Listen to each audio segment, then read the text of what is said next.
በፈተና ጽኑ በሚል የእግዚአብሔርን ቃል አካፍላለሁ። ጌታ እንዲያስተምረን እንጸልይ። እግዚአብሔር አምላካችን ሆይ በጌታ በኢየሱስ ስም እናመሰግንሃለን። እግዚአብሔር ሆይ ምሕረትህ በዛ፣ ቸርነትህ በዛ፣ ጥበቃ በዛ፣ ጸጋ በዛ። እግዚአብሔር ሆይ ደግሞ እንደገና በፊትህ እንድንሆን እንድንሰበሰብ እግዚአብሔር አባት ሆይ ጊዜና ጤናን ሰጠህን። በጌታ በኢየሱስ ስም እናመሰግንሃለን።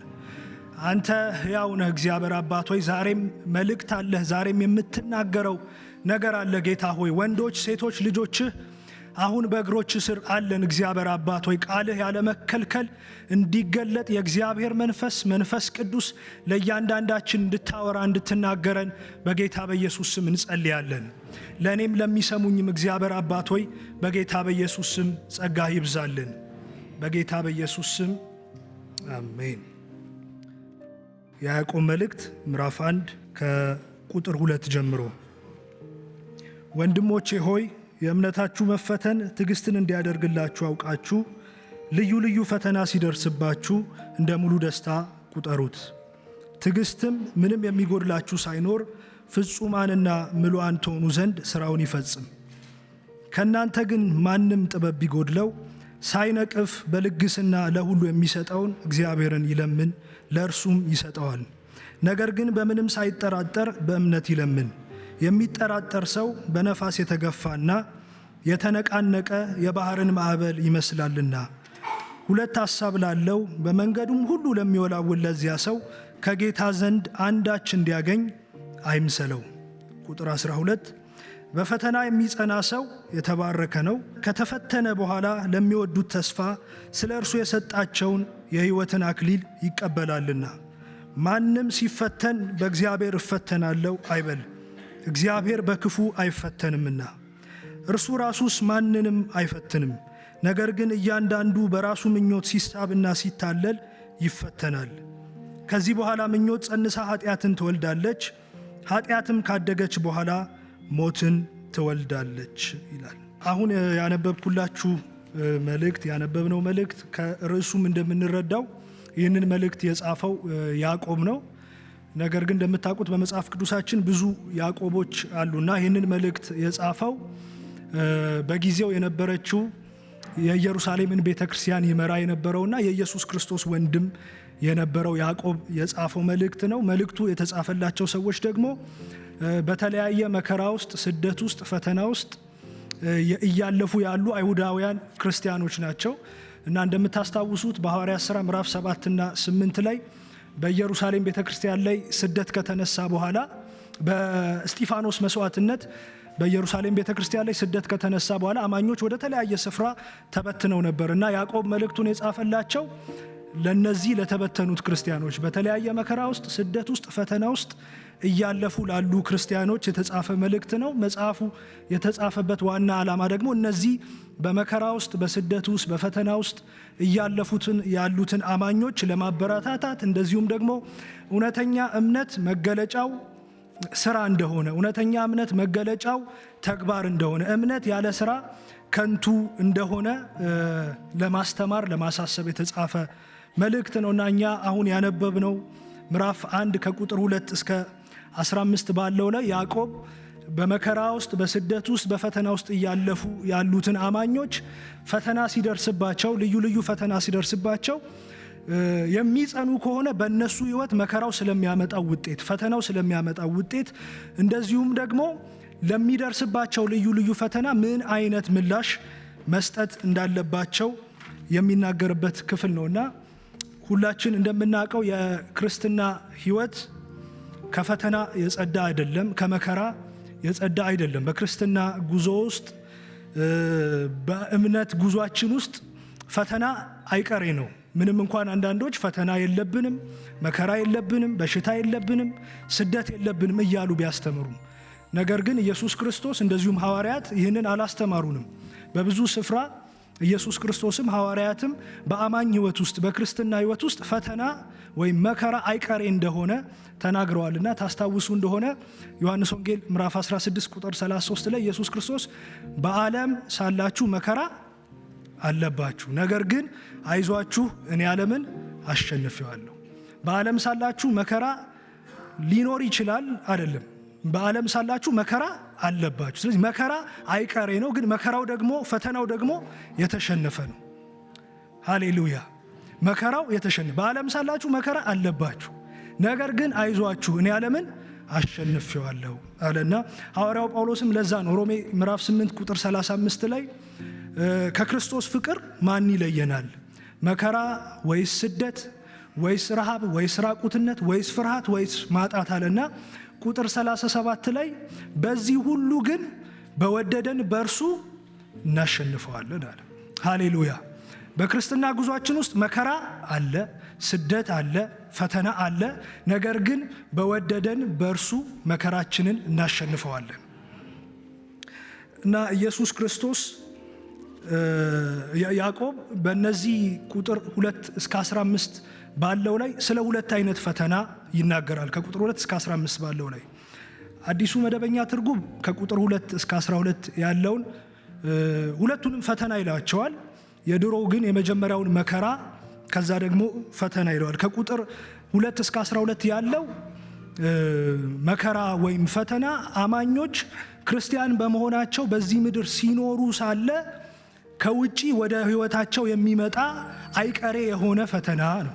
አማኞች ክርስቲያን በመሆናቸው በዚህ ምድር ሳሉ ኑሯቸውን ሲኖሩ እየሰሩ እያገለገሉ በጽድቅ በቅድስና እንኳን እየኖሩ ግን ከውጪ ወደ ውስጥ ስለሚመጣ ወደ እነሱ ስለሚመጣ አይነት ፈተና ያዕቆብ ይናገራል።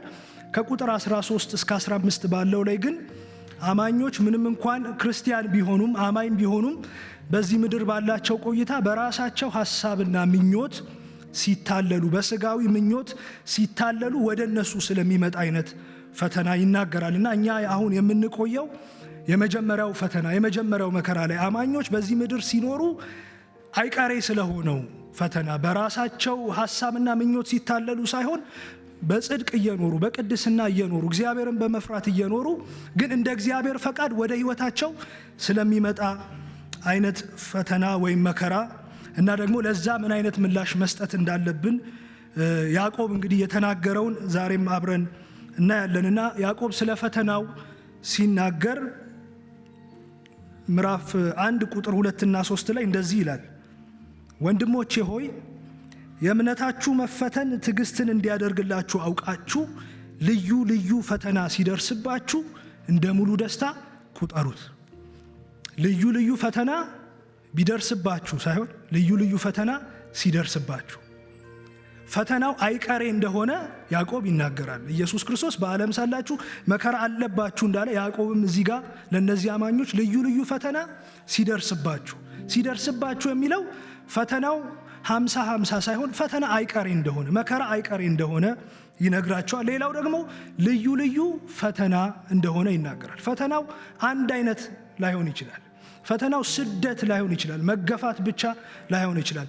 የሚደርስባቸው ፈተና ልዩ ልዩ እንደየሰውም እንደ አይነቱም ልዩ ልዩ እንደሆነ ይናገራል እና ይሄ መከራ ይሄ ፈተና ምናልባት ማጣት ሊሆን ይችላል፣ ምናልባት በሽታ ሊሆን ይችላል፣ ስደት ሊሆን ይችላል፣ መገፋት ሊሆን ይችላል፣ የጸሎት መልስ መከልከል ሊሆን ይችላል፣ የጸሎት መልስ መዘግየት ሊሆን ይችላል። ብቻ ፈተናው ልዩ ልዩ ነው፣ ደግሞ አይቀሬ እንደሆነ ያዕቆብ ይነግራቸዋል።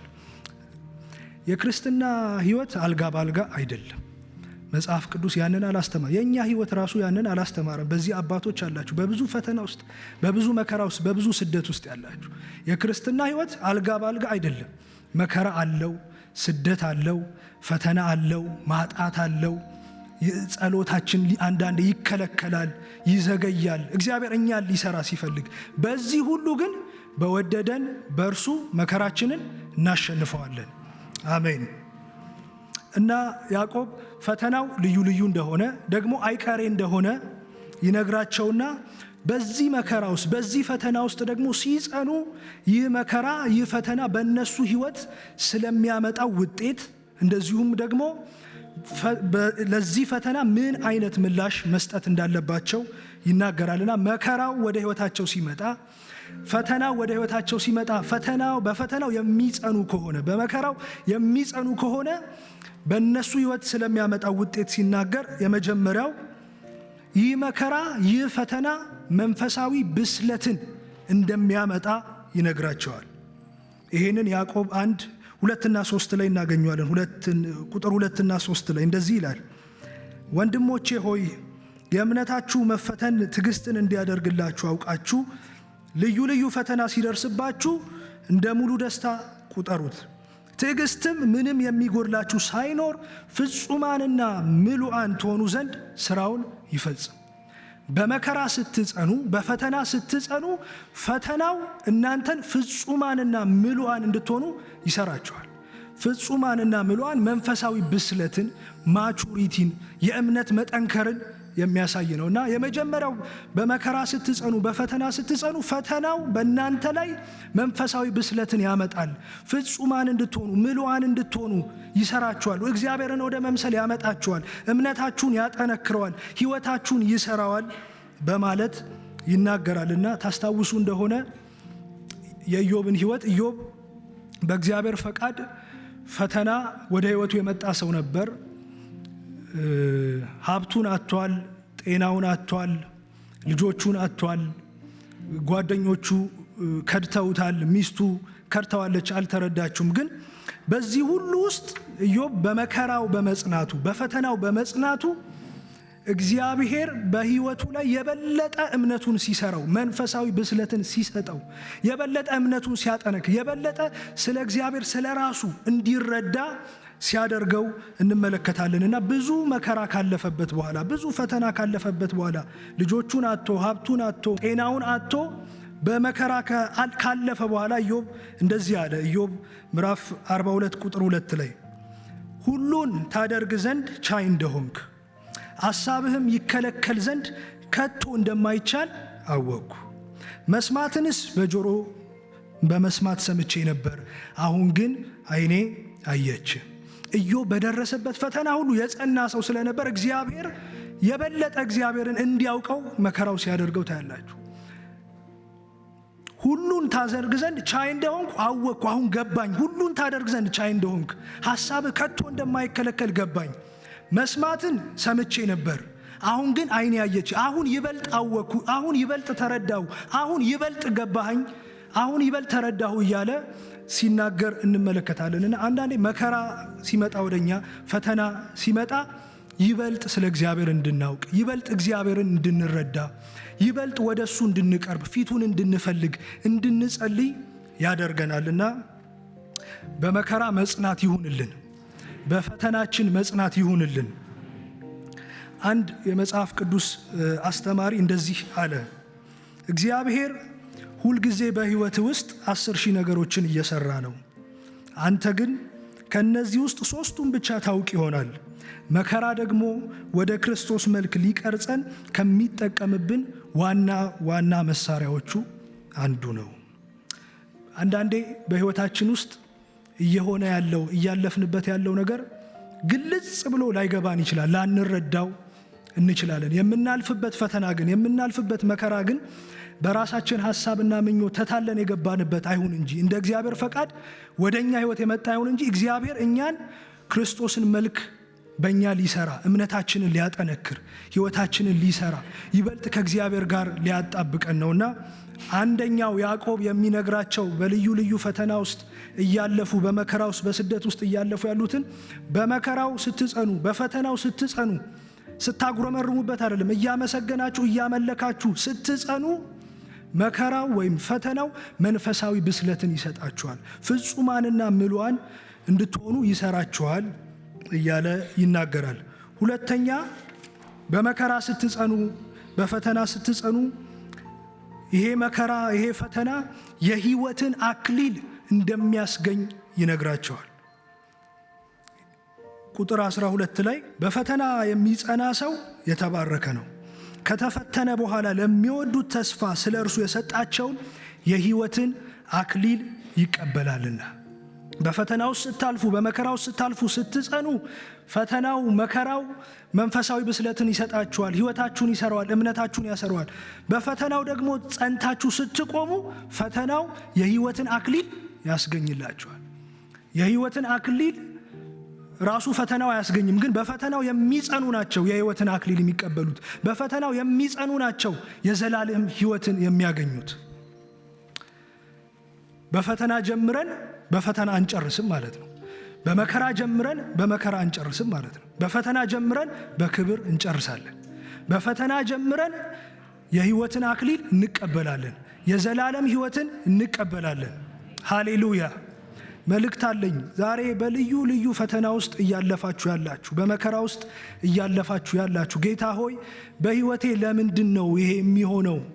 ለምንድን ነው በዚህ ውስጥ እያለፍኩ? የምታለቅሱ የምታነቡ፣ የእግዚአብሔር መልእክት ዛሬ ከቃሉ ይሄ ነው። እግዚአብሔር ወደ መከራዎቻችሁ ይመጣል። እግዚአብሔር ወደ ፈተናዎቻችሁ ይመጣል። እስከነ ፈተናችሁ አትጨርሱ፣ በክብር ትጨርሳላችሁ። የሕይወትን አክሊል ትቀበላላችሁ። ይህ ግን የሚሆነው በፈተና ለሚጸና ሰው። ስለዚህ በፈተና የሚጸና ሰው ፈተናው መንፈሳዊ ብስለትን ይሰጠዋል፣ ማቹሪቲን ይሰጠዋል፣ እምነቱን ያጠነክረዋል። ከዛ ደግሞ ለሚጸና ሰው፣ ተቋቁሞ ለሚጨርስ ሰው ከእግዚአብሔር የሕይወትን አክሊል ይቀበላል። በፈተናዎቻችን በምናልፍበት ነገር ሁሉ መጽናት እንድንችል እግዚአብሔር ጸጋውን ያብዛልን። ያዕቆብ እንግዲህ በፈተና የሚጸና ሰው ምን አይነት ውጤት እንዳለው ይነግራቸዋልና ስትመለከቱት የዚህ ቁልፍ ነገር ይሄንን መንፈሳዊ ብስለትን የሚያገኘው፣ ማቹሪቲን የሚያገኘው፣ እምነቱ የሚሰራ ሰው፣ ከእግዚአብሔር የሕይወትን አክሊል የሚቀበል ሰው ሁሉ ፈተና ውስጥ የገባ ሰው ሁሉ ሳይሆን በፈተና የሚጸና ሰው። በዚህ ምድር እንኳን በምናየው በትምህርት ብትሉት በስራ ብትሉት የተፈተነ ሁሉ ፈተናውን ያልፋል እንዴ? አያልፍም አይደለ? ወደ ስራ ገብቶ ወደ ስራ ለማለፍ የሚፈተን ሰው ሁሉ አያልፍም። ወደ ትምህርት ገብቶ የተፈተነ ሁሉ አያልፍም። ወደ ሩጫ ውድድር ሜዳ ገብቶ ሩጫውን የጀመረ ሁሉ ሜዳሊያ አይቀበልም። ሜዳሊያውን የሚቀበለው ሩጫውን በጽናት የጨረሰ ሰው ነው። ስለዚህ ቁልፉ ነገር እነዚህን ነገሮች ለማግኘት ጸንቶ ከእግዚአብሔር የሕይወትን አክሊል ለመቀበል ጸንቶ እግዚአብሔር በእኛ ሕይወት ሊያደርግ ያለውን ነገር እንዲያደርግ፣ እምነታችን እንዲሰራ፣ ሕይወታችን እንዲሰራ፣ ፍጹማንና ምሉዓን ሆነን እንድንሰራ ፈተና ሲደርስብን መጽናት አለብን ማለት ነውና ቁልፉ ነገር መጽናት እንደሆነ እንመለከታለንና ያዕቆብ ውጤቱን ብቻ ነግሯቸው፣ ፈተናው በሕይወታቸው ስለሚያመጣ ውጤት ብቻ ነግሯቸው አያበቃም። በፈተና እንዲጸኑ ደግሞ ምን ማድረግ እንዳለባቸው ይናገራል እና ስለዚህ በፈተና እንድንጸና ምን እናድርግ የሚለውን ደግሞ እንመለከታለን። ሁለት ሐሳብ። በፈተና እንድንጸና፣ ፈተናውን ተቋቁመን እንድንጨርስና የሕይወትን አክሊል እንድንቀበል፣ ፈተናው የመጣበትን ዓላማ በእኛ ሕይወት ፈጽሞ እንዲያልፍ በፈተና እንድንጸና ምን እናድርግ? የመጀመሪያው አስገራሚ ነው፣ ግን በፈተናው እንደሰት። ያዕቆብ እንደዚህ ነው የሚላቸው ቁጥር 2 እና 3 ላይ ወንድሞቼ ሆይ የእምነታችሁ መፈተን ትዕግስትን እንዲያደርግላችሁ አውቃችሁ ልዩ ልዩ ፈተና ሲደርስባችሁ እንደ ሙሉ ደስታ ቁጠሩት። በጣም የሚገርም ነው አይደል? ልዩ ልዩ ፈተና ሲደርስባችሁ እንደ ሙሉ ደስታ ቁጠሩት። ፈተና በራሱ ህመም ነው ያለው፣ ፔን ያለው አይደል? የሚያስለቅስ ነው፣ የሚያስነባ ነው፣ እንድናጉረመርም ለምን እንድንል እንድንጠይቅ የሚያደርግ ነው። ግን ያዕቆብ ልዩ ልዩ ፈተና ሲደርስባችሁ እንደ ሙሉ ደስታ ቁጠሩት ይላቸዋል። ለምን ካላችሁ በፈተናው ፔን እንዲደሰቱ ሳይሆን ፈተናውን የመጣበትን ዓላማ በመረዳት ፈተናው የመጣው ወደ ህይወታችሁ፣ መከራው የመጣው ወደ ህይወታችሁ እናንተን ፍጹማንና ምሉዓን እንድትሆኑ ሊያደርግ ነው። እናንተን ህይወታችሁን ሊሰራ ነው። ይበልጥ ወደ እግዚአብሔር እንድትቀርቡ ሊያደርግ ነው። እምነታችሁን ሊያጠነክር ነው። ስለዚህ በፈተናው ደስ ተሰኙ። ይሄ ብቻ አይደለም፣ በፈተና ውስጥ በምታልፉበት ደግሞ እግዚአብሔር ከእናንተ ጋር ስላለ ልዩ ልዩ ፈተና ሲደርስባችሁ እንደ ሙሉ ደስታ ቁጠሩት ይላቸዋል። ልክ እንደዚህ አይነት አማኞች ነበሩ የዕብራውያን መጽሐፍ የተጻፈላቸው እና የዕብራውያን ጸሐፊ ልክ ለያዕቆብ መልእክት የተጻፈላቸው ክርስቲያኖች በተለያየ መከራ ውስጥ፣ ስደት ውስጥ፣ ፈተና ውስጥ የሚያልፉ ናቸውና የዕብራውያን ጸሐፊ ሲያበረታታቸው በዕብራውያን መጽሐፍ ምዕራፍ 4 ከቁጥር 14 እና 16 ላይ እንደዚህ ይላቸዋል።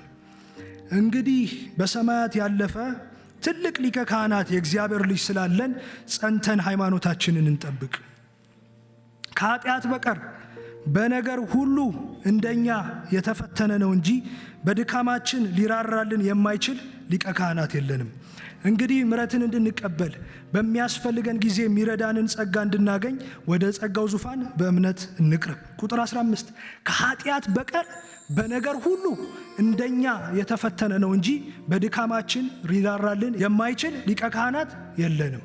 ስለዚህ በፈተና ውስጥ በምናልፍበት ውስጥ ጌታ ከኛ ጋር አለ።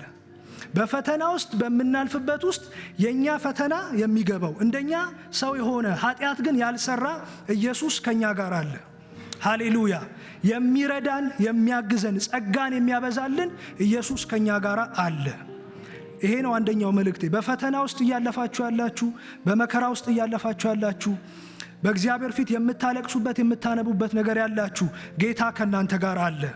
በድካማችሁ በፈተናችሁ የሚራራ ኢየሱስ ከናንተ ጋር አለ። በፈተና እንድትጸኑ የሚያደርግ ጌታ ከናንተ ጋር አለ። ጸጋን የሚሰጥ የሚያበረታ፣ የናንተ ፈተና የሚገባው የናንተ ፈተና የሚረዳ ኢየሱስ ከናንተ ጋር አለ። ሃሌሉያ! ስለዚህ ነው በፈተናው ጸንተን የሕይወትን አክሊል የምንቀበለው። ስለዚህ ነው በፈተናው ጸንተን ፈተናው በእኛ ሕይወት ውስጥ ሊያደርግ የፈለገውን እግዚአብሔር ሊሰራ የፈለገውን እንዲሰራ የምናደርገው። ስለዚህ በፈተና እንድንጸና እግዚአብሔር ጸጋውን ያብዛልን። ስለዚህ በፈተና እንድንጸና ምን እናድርግ? የመጀመሪያው በፈተናው እንደሰት። ሁለተኛ ጥበብን እንለምን። ያዕቆብ ምዕራፍ 1 ቁጥር 5 ላይ እንደዛ ይላቸዋል። ከእናንተ ግን ማንም ጥበብ ቢጎድለው ሳይነቅፍ በልግስና ለሁሉ የሚሰጠውን እግዚአብሔርን ይለምን፣ ለእርሱም ይሰጠዋል። ፈተናውን በጽናት እንድንቋቋም፣ ለሚደርስብን ፈተና ትክክለኛ ምላሽ እንድንሰጥ ከእግዚአብሔር ጥበብን እንድንለምን። ጥበብ ለሚደርስብን ፈተና እግዚአብሔራዊ እይታ እንዲኖረን የሚያደርግ ነው። እግዚአብሔር ፈተናው የመጣበትን እግዚአብሔር ወደ እኛ ሕይወት ፈተናው የፈቀደበትን ዓላማ እንድንረዳው የሚያደርግ ነው። ስለዚህ ማንም ጥበብ ቢጎድለው ሳይነቅፍ ሳይሰስት በልግስና የሚሰጠውን እግዚአብሔርን ይለምን፣ ሳይጠራጠር ይለምን፣ ለእርሱ ይሰጠዋል ይላልና በፈተና እንድንጸና ከእግዚአብሔር ጥበብን እንለምን። ጥበብ ለፈተናው ትክክለኛ ምላሽ እንድንሰጥ ያደርገናል። ጥበብ ፈተናውን እንደሚገባ እንድንቋቋም፣ በፈተናው እንድንጸና፣ ፈተናው የመጣበትን ዓላማ እንድንረዳው የሚያደርግ ነው። የዮሴፍን ታሪክ ስንመለከት ዘፍጥረት 37፣ 39 እና 40 ላይ ዮሴፍ ሕልምን ባየ ጊዜ ወንድሞቹ ይባስ እንደጠሉት፣ ከዛ ደግሞ ሊገድሉት እንደፈለጉ አልተሳካላቸውም። ጉድጓድ ውስጥ ሲጥሉት እንመለከታለን። ከዛ ደግሞ ከፈርዖን ሹማምንት አንዱ ጴጢፋራ ይገዛዋል፣ በቤቱ ላይ ይሾመዋል።